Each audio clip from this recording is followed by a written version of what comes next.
Here is a fact that has never been fully explained. In 1929, a scholar named Stith Thompson cataloged the world's mythological traditions. He found flood myths on every inhabited continent. Every single one. More than 200 distinct flood narratives from cultures that had zero contact with each other. The Sumerians wrote about it before the Bible existed. The ancient Greeks told a version. The Norse had one. The Hindus had several. The Aztecs had 4, one for each previous world destroyed before ours. The Mayans, the Inca, the tribes of the American Southwest, the Aboriginal Australians, the peoples of ancient China, Polynesia, East Africa, West Africa, all of them had a story about a time when the waters came and nearly everything ended. And the details are not just vaguely similar. In stories from cultures separated by 10,000 miles and 3,000 years, a god or gods become angry at humanity. A specific person is warned. That person builds a vessel. They take animals. The waters rise and cover everything. The waters recede. A bird is sent to find land. Humanity begins again. A boat, a bird, a warning, a survivor, a new world. How? 3 possibilities, and all 3 are more interesting than you think. Did a single story spread from one source culture across the entire planet before the continents were fully separated? Did a real catastrophic flood, one so massive, so total, so civilizationally devastating, actually happen and leave its mark in the memory of every people that survived it? Or is there something in the human mind itself, something in the structure of how we experience catastrophe and survival that independently generates the same story in the same shape, wherever people think deeply enough about what it means to nearly cease to exist? Today we go through every major flood myth, one by one. We look at what they share and where they differ. We look at what geology says, what archaeology says, what evolutionary psychology says. And then we sit with the question that nobody has fully answered. The waters came for everyone. Why does everyone remember? Mesopotamia, the first flood story ever written. The oldest written flood narrative in human history is not in the Bible. It is carved into clay tablets in cuneiform script, written in Sumerian and Akkadian, and it is at least 1,000 years older than the book of Genesis. It is the story of Utnapishtim, and it was discovered inside the Epic of Gilgamesh, one of the oldest works of literature ever found. The story was first translated by a British scholar named George Smith in 1872. When he read the translation and realized what he was reading, an ancient flood narrative with striking parallels to Genesis, he was so overcome that he reportedly left the room and began removing his clothes. Victorian scholars occasionally had dramatic reactions to paradigm-shifting discoveries. The story of Utnapishtim. The gods, frustrated with the noise and overpopulation of humanity, decided to destroy all life with a flood. But the god Ea, god of wisdom and water, could not bring himself to let all humanity die. He found a way to warn Utnapishtim without technically breaking the divine council's decision. He spoke to the wall of Utnapishtim's house. Wall, listen to me.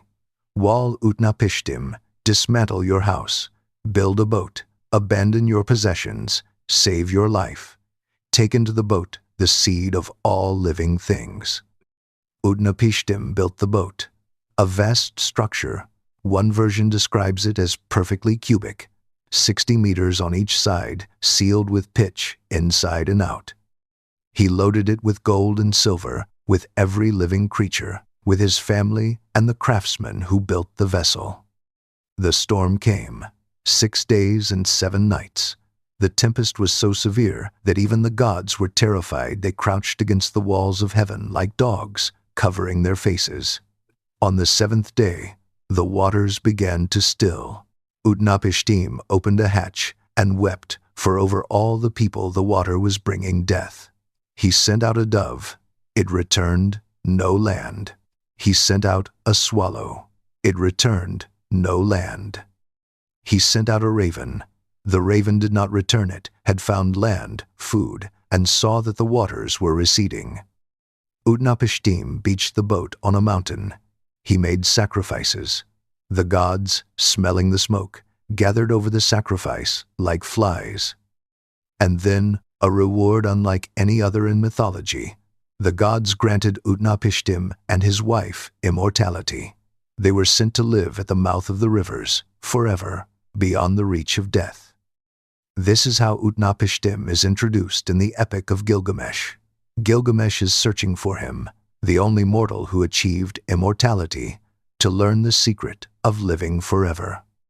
The flood story is a frame within a larger story about death, loss, and the desperate human search for permanence. What the Mesopotamian flood reveals. The gods here are not purely just. They are capricious, frightened, and divided among themselves. Ea saves humanity not from moral conviction, but from something more like personal affection for his creation, and he does it through a technicality. The survivor is chosen not for righteousness, but for the relationship of one God with one man. This is a flood story told by a civilization that had learned, repeatedly, that the gods could not be fully trusted, only navigated. The Bible, Noah, and the Covenant. The biblical flood narrative is the most famous version in Western history, and when you place it next to Gilgamesh, the similarities are so striking that they have generated centuries of academic debate. The story of Noah. God observes that humanity has become corrupt, that every inclination of the thoughts of the human heart was only evil all the time. He regrets creating them. But Noah is righteous, blameless. He walked with God. God warns Noah, a flood is coming to destroy all life. Build an ark, specific dimensions given, sealed with pitch inside and out. Take your family and 2 of every living creature. The flood comes, 40 days and 40 nights of rain. The waters rise until all the high mountains under the entire heavens were covered. Everything that breathed died. The waters prevailed for 150 days. Then God remembered Noah, a phrase of profound tenderness in the original Hebrew, and sent a wind to begin the recession. Noah sends out a raven, then a dove. The dove returns. He waits 7 days and sends the dove again. This time it returns with an olive leaf. He waits 7 more days. The dove doesn't return. Land. The ark rests on the mountains of Ararat. Noah makes an offering. God smells the pleasing aroma and makes a promise, the Noahic covenant. Never again will I curse the ground because of humans, even though every inclination of the human heart is evil from childhood. Never again will I destroy all living creatures. And the sign of that covenant, a rainbow. Every rainbow, in this tradition, is a renewal of a promise made after the greatest catastrophe in human history. The key differences from Gilgamesh. The Mesopotamian flood is an act of divine frustration and noise complaints. The biblical flood is a moral judgment, a response to genuine and pervasive evil. The Mesopotamian survivor is chosen for a personal relationship with one God. Noah is chosen for his personal righteousness. The Mesopotamian gods are frightened by the flood and gather over the sacrifice like hungry flies. The biblical God is sovereign over the flood and acts with intention throughout. And most crucially, the biblical flood ends with a covenant, a binding promise initiated by God, creating a new moral framework for the relationship between humanity and the divine. The Mesopotamian flood ends with a gift to one man. The biblical flood ends with a promise to all of creation. The question nobody can avoid. The similarities between the Gilgamesh flood and the Genesis flood are too specific to be coincidental. The boat, the pitch, the birds dove in Genesis, dove and swallow, and raven in Gilgamesh. The mountain, the offering, the divine reaction to the smell of sacrifice. Jewish scholars during the Babylonian exile had direct access to these stories. The question of what that means for the biblical narrative, whether it represents borrowing, parallel development, or transmission of a shared memory of real events, has occupied scholars for 150 years without full resolution. The Quran's flood knew, and the people who refused to listen.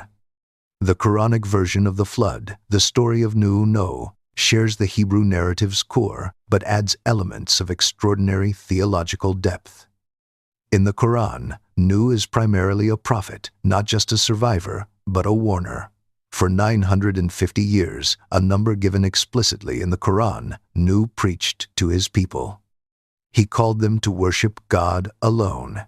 He warned them of the consequences. They mocked him. They insulted him.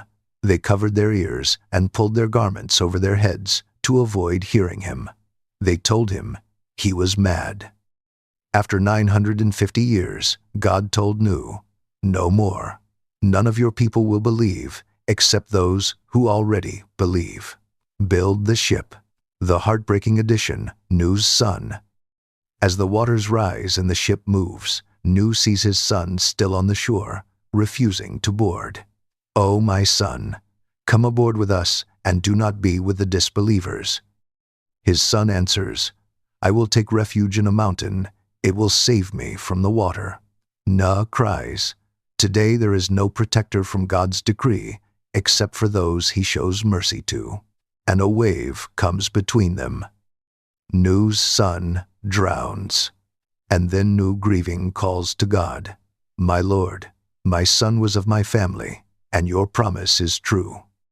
God answers with something that stops every reader who encounters it. "O Na, he was not of your family. He was an act of unrighteous conduct. Do not ask me for what you have no knowledge of." A father watching his son drown. A God refusing the plea, not cruelly, but with a clarity that cuts deeper. The definition of family in the divine framework is not blood. It is faith. It is choice. The Quranic flood is not primarily about water. It is about the loneliness of prophethood, the anguish of having been given the truth, being given the capacity to save people, and watching them choose not to be saved. Hindu floods Manu and the fish that grew. Hindu mythology has multiple flood narratives, and the most famous introduces one of the most remarkable details in any flood myth. The story of Manu. Manu, the first man in Hindu tradition, the ancestor of all humanity, was washing his hands in a river when a small fish swam into his hands and spoke, "Take care of me, and I will save you from a flood that will soon come and destroy all creatures." Manu kept the fish in a pot. The fish grew. He moved it to a larger vessel. It grew again. He moved it to a tank. It grew again. To a lake. To the river. Finally, to the ocean. The fish revealed itself as Matsya, the fish avatar of Vishnu, one of the 10 primary avatars of the preserver god. Matsya told Manu to build a ship and take the 7 great sages, their wives, and the seeds of all plants. When the flood came, the great fish appeared with its golden horn, and Manu tied the ship to the horn and was towed through the waters to a great northern mountain. When the waters receded, Manu was the only man left. He performed sacrifices, which produced a woman, Ida, from whom humanity descended. What makes the Hindu flood unique? The warning comes not from God speaking out of heaven, but from a creature already present in the ordinary world, a small fish in a river that a man was washing his hands in. The divine intrudes not dramatically, but humbly, as a small, vulnerable thing that needs to be taken care of. And Manu saves the fish. He cares for it as it grows. The salvation is mutual. He cares for something small, and that small thing saves him when the time comes. The Hindu flood says, the divine is already present in the world, often in the most unassuming forms. And the act of caring for the vulnerable, even the small and apparently insignificant, is what connects a person to the force that ultimately saves them. Greek, Norse, Aztec, and Chinese 4 more floods. Greece, Deucalion, and Pyrrha. Zeus, enraged by the cannibalistic impiety of the human race, decided to destroy them with a flood. The Titan Prometheus, the same figure who gave humanity fire, warned his son Deucalion. Deucalion and his wife Pyrrha built a chest. The flood came. 9 days and nights. They floated until the waters deposited them on Mount Parnassus or Mount Othrys, depending on the source. They prayed to Themis, goddess of justice. She instructed them, "Throw the bones of your mother over your shoulder." They understood with the kind of careful, poetic thinking that the Greeks admired that mother meant the earth and bones meant stones. They threw stones over their shoulders. The stones Deucalion threw became men. The stones Pyrrha threw became women. Humanity was reconstituted not from blood, but from stone, from the bones of the earth itself. Norse, the blood of Ymir. The Norse flood is unique in the entire catalog. It doesn't come from the sky. It comes from inside creation. In the beginning, the gods Odin, Vili, and Ve killed the primordial giant Ymir and built the world from his body. His blood was so vast that it flooded the entire realm of frost giants. Only 2 giants, Bergelmir and his wife, survived by climbing onto a millstone floating in the blood flood. The Norse flood is the creation flood. The world begins in a catastrophic drowning, not almost ends in one. Death and drowning are not the exception, they are the foundation. Aztec 4 previous floods. We've established this in the Apocalypse video, but in context here, the Aztecs had not one flood myth, but multiple one for each of the destroyed previous worlds. The 4th sun was destroyed by a great flood. The water was so vast that the sky itself collapsed into it. The people of that world were transformed into fish. We are in the 5th sun, currently surviving, but warned. What's striking about the Aztec floods, they are not aberrations. They are the pattern. The universe periodically resets. Civilization periodically drowns. This is not tragedy. It is the structure of cosmic time. China, Gun, and You. China's flood myth is the most engineering-focused in any tradition. The god Gun spent 9 years trying to control the catastrophic floods sent by heaven by building dams he failed. His son Yu took over and spent 13 years channeling the water into rivers, lakes, and the sea, rather than fighting against it. Yu succeeded. He became the model ruler so dedicated that he passed his own home 3 times during the 13 years and did not stop to visit his family. He became the first king of the Xia dynasty. The Chinese flood is not survived, it is solved through engineering, through adaptation, through 13 years of relentless, disciplined labor. No ark, no divine rescue, no rainbow covenant. Just a man who understood water and worked. The Chinese flood myth is the only major flood narrative in which humanity's salvation comes entirely from human ingenuity. Indigenous traditions, flood myths across the Americas, Africa, and Oceania. The most striking evidence for the flood myth's universality comes not from the famous traditions, but from the sheer geographic spread of the less famous ones. The Americas. The Ojibwe people of the Great Lakes region tell of Nanabozho, who survived a great flood by clinging to a log and eventually persuaded a muskrat to dive to the bottom of the waters and bring back a handful of earth from which the world was rebuilt. The Hopi of the American Southwest tell of a great flood that destroyed the Third World, from which the people escaped by climbing into hollow reeds and emerging into the Fourth World. The Maya Popol Vuh describes the wooden people, the first human beings created by the gods, being destroyed by a flood because they had no souls and paid no tribute. The flood was assisted by the rain, God's resin, which fell from heaven. Across North America, Central America, and South America, independent traditions, independent deities, independent survivors, flood. Africa. The Yoruba of West Africa tell of the god Obatala descending to a watery chaos and creating the earth by dropping sand from a snail shell. The Mande traditions of West Africa describe floods sent by divine figures to punish human transgression. East African traditions across multiple cultures include flood narratives with specific survivors and repopulation. Oceania. The Maori of New Zealand tell of the hero Tahwaki stamping on the floor of heaven until the waters poured through and drowned the world. The surviving people were carried in canoes.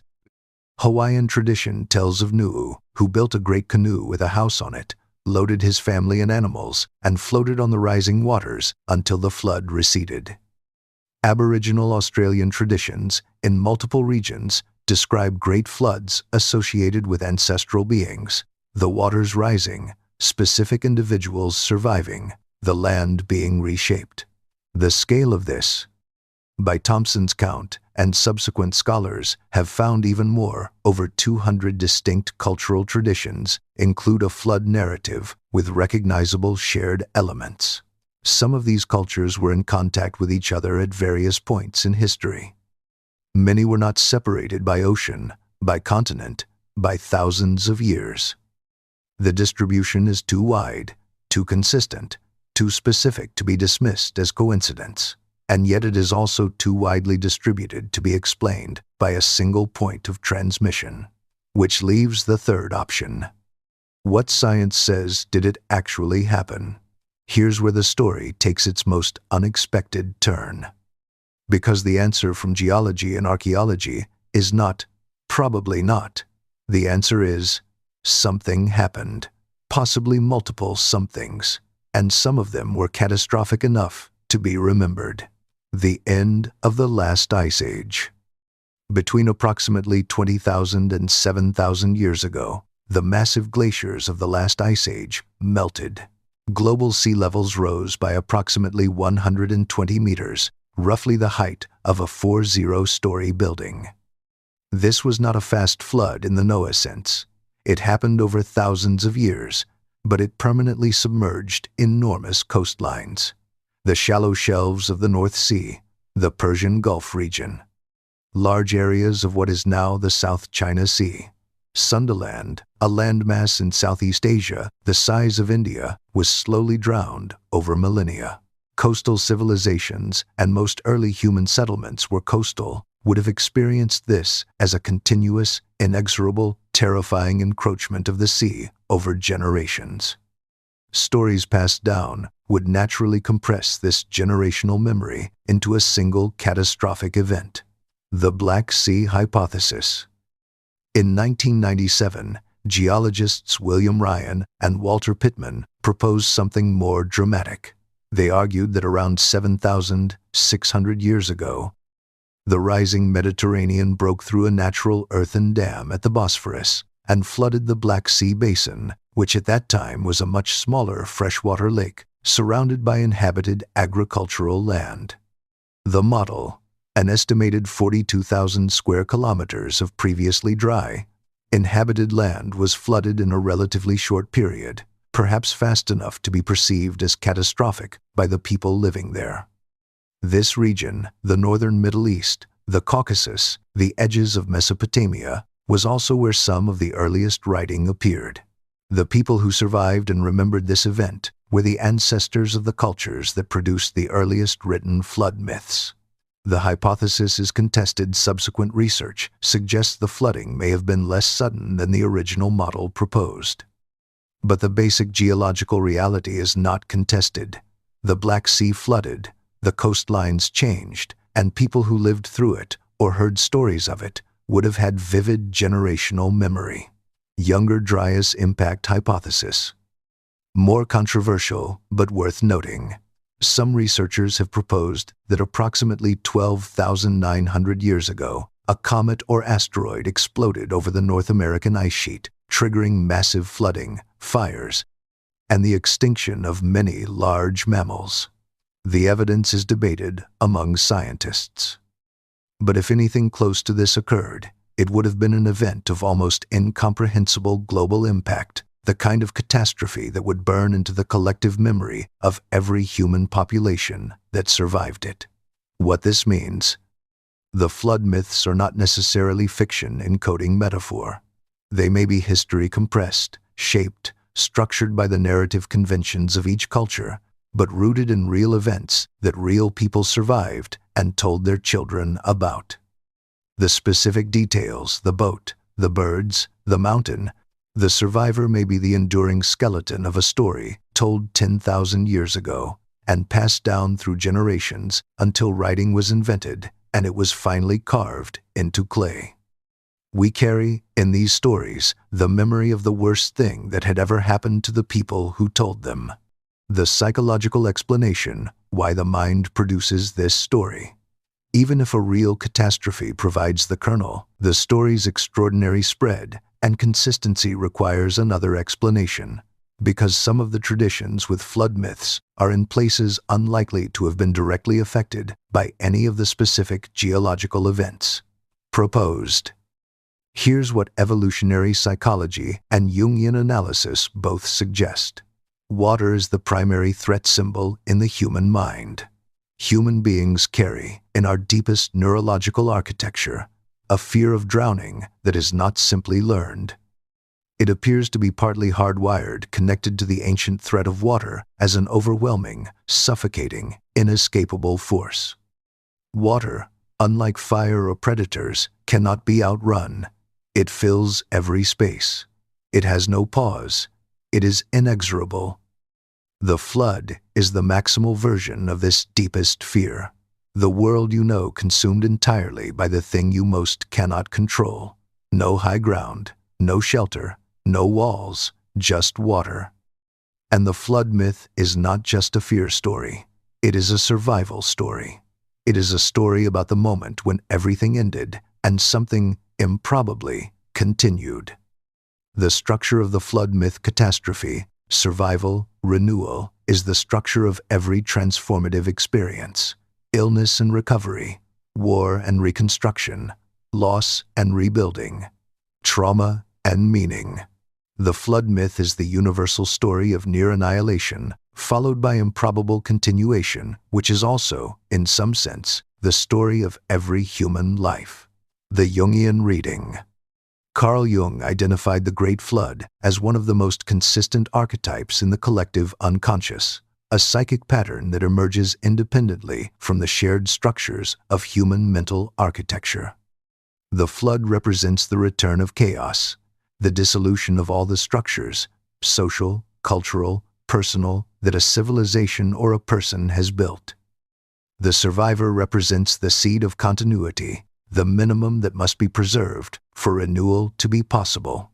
The ark represents consciousness itself, the capacity to hold the essential things together when everything external collapses. In this reading, every time a culture produces a flood myth, it is doing the same thing a person does when they imagine surviving their worst nightmare. They are testing their resilience, rehearsing the question of what they would save, who they would take with them, what minimum is essential. Every flood myth is also a question. If everything was taken from you, what would remain? What all the floods have in common. Across 200 traditions, 5 elements appear with striking consistency. 1. A moral or divine cause. The vast majority of flood myths give the flood a cause: divine anger, human transgression, cosmic imbalance. Very few present the flood as simply a natural disaster. This is psychologically telling. The human mind resists the idea of catastrophic suffering without meaning. We need the flood to be about something, to be the response to something we did, or something that went wrong in a way that could be understood and corrected. Random destruction without cause is the one story the mind cannot metabolize. 2. One person warned. Almost always, one person or one family receives advance warning. Not a public announcement, a private, specific, intimate communication. The individual matters. The universe is not indifferent. Amid the catastrophe that sweeps away civilization, one person is seen, known, and valued enough to be warned. This is among the most persistent and emotionally resonant features of the flood myth, and one of the most distinctively human. 3. The animals. Across many, not all, but many traditions, animals are saved. Manu's fish instructs him to save all seeds. Noah takes 2 of every creature. Utnapishtim takes the seed of all living things. The preservation of the natural world alongside humanity is a consistent feature. The flood is not just a human story, it is a story about the value of life itself, in all its forms. 4. The bird. The bird sent to find land. Noah's dove, Utnapishtim's dove, swallow, and raven. Deucalion's dove in some Greek versions. The bird that returns or doesn't as the signal of the world's return. This specific detail is so consistent and so specific that scholars have debated its origin intensively. Did it originate in a single tradition and spread? Is it a reflection of actual ancient navigation technique, testing for land by releasing birds? Is it psychologically necessary, the hope sent out that returns either with evidence of renewal or with its own not returning as evidence? The bird is both practical and poetic. It is hope made physical. 5. A new covenant or a new beginning. Almost every flood myth ends with something changed. A rainbow, a new dynasty, a new world, a new kind of human, a divine promise of protection. The flood is not just catastrophe, it is transformation. The world after is different from the world before, not randomly, but purposefully. The flood cleared something that needed to be cleared. What began again began differently. Every flood myth is, at its deepest level, not a story about destruction. It is a story about the possibility of beginning again. 200 cultures, 0 contact in most cases. The same boat, the same bird, the same mountain, the same warning, the same survival, the same beginning again. 3 explanations. A single original story told before humanity separated, preserved in fragments across 100 branches of human migration.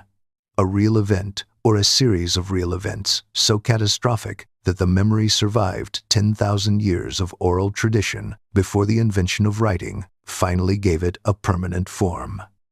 Or something in the structure of the human mind itself, some deep architecture that, when confronted with the question of total loss and improbable survival, generates the same story every time. Maybe all 3 are true. Probably all 3 are partially true. But here is what I keep returning to across all of these stories. In every tradition, the flood ends. The waters recede. The bird finds land. The survivors emerge from the vessel onto a wet and silent earth that smells of rain and new beginning. And the first thing they do, in almost every tradition, is exactly the same. They give thanks. They make an offering. They build something. They plant something. They name their children and begin again. 200 cultures, no contact. All of them, after surviving the end of the world, decided to continue. That decision, that insistence, in the face of everything lost, that the story is not over, may be the one thing about humanity that has never changed. Here's what you walked away with today. The Mesopotamian flood myth predates Genesis by at least 1,000 years. The parallels are too specific to ignore. The biblical Noah story adds a moral framework and ends with a universal covenant. The Quranic Nu adds the tragedy of the prophet whose own son refuses to board. The Hindu Manu is warned by a small fish, a humble divine intrusion into ordinary life. The Chinese flood is not survived, but engineered solved by human ingenuity alone. And across 200 traditions, a cause, a warning, one person chosen, animals preserved, a bird sent out, and a world beginning again. The geological evidence is real. The Black Sea flood, rising sea levels, The end of the Ice Age events, catastrophic enough to burn into generational memory. And the psychological explanation completes the picture. The flood is the universal story of near annihilation followed by improbable continuation, which is also, in some sense, the story of every human life that has ever been worth telling. Subscribe and comment below. Do you think the flood myths remember a real event, or are they telling a universal psychological story, or both? I read everything. See you in the next one.